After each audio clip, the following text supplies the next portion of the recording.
সন্তান মা বাবার কাছে নিরাপদ, ডিবি অফিসে কিসের নিরাপত্তা প্রশ্ন করেছেন নাহিদের মা। অসুস্থ অবস্থায় হাসপাতালে ভর্তি ছিলেন কোটা সংস্কার আন্দোলনের বৈমস্য বিরোধী ছাত্র আন্দোলনের তিন সমন্বয়ক নাহিদ ইসলাম, আসিফ মাহমুদ ও আবু বাকের।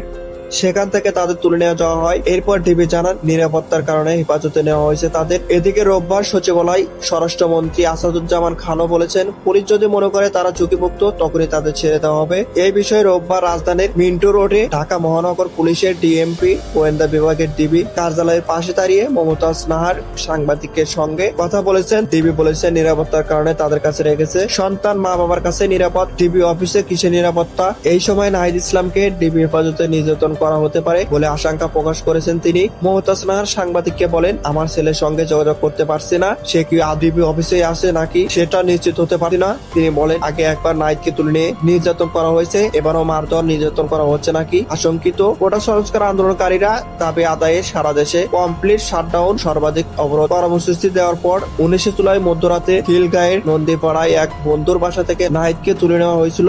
একদিন পর পূর্বাচল এলাকায় তাকে ফেলে যাওয়া হয়। নাহিদের শরীরে বিভিন্ন স্থানে ছিল আঘাতের চিহ্ন।